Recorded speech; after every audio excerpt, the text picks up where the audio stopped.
جامپور سے یاسین ہاشمی کی رپورٹ کے مطابق وزیر اعلیٰ پنجاب سردار عثمان احمد خان بزدار کی بزرگ سیاسی رہنما و رکن قومی اسمبلی سردار نصر اللہ خان دریشک کی رہائش گاہ پر آمد۔ صوبائی وزیر لائف سٹاک سردار حسنین بہادر دریشک، ڈپٹی اسپیکر سردار دوست محمد خان مزاری، ایم پی اے سردار اویس خان، سردار علی رضا دریشک اور مشیر وزیر اعلیٰ پنجاب محمد حنیف خان پتافی وزیر اعلیٰ نے سیاسی رہنماؤں سے باہمی دلچسپی کے امور پر تبادلہ خیال کیا۔ وزیر اعلیٰ پنجاب سردار عثمان احمد خان بزدار راجن پور کے علاقے کوٹ میٹھن پہنچ گئے۔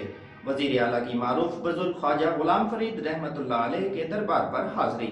وزیر اعلیٰ عثمان بزدار نے خواجہ غلام فرید رحمت اللہ علیہ کے مزار پر پھولوں کی چادر چڑھائی۔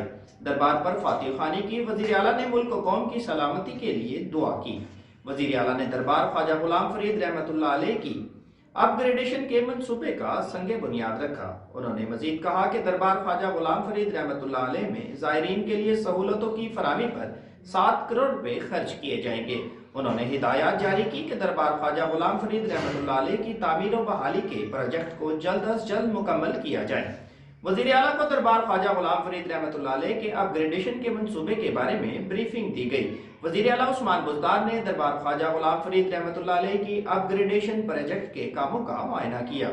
دربار خواجہ غلام فرید رحمت اللہ علیہ کی اپ گریڈیشن کے منصوبے کی مانیٹرنگ کی جائے گی، جلد پایہ تکمیل تک پہنچایا جائے گا۔ حضرت خواجہ غلام فرید رحمت اللہ علیہ کے مزار کو اصل حالت میں محفوظ کیا جائے گا۔ دربار پر زائرین کی آرامگاہ اور دیگر سہولتیں فراہم کی جائیں گی۔ دربار کی اپ گریڈیشن میں مجلس خانہ و عمارت کی مکمل تزئین و آرائش کے علاوہ لائبریری کا قیام، وضو گاہ کی تعمیر، دربار کے مغربی داخلی راستوں اور صحن کی توسیع شامل ہے۔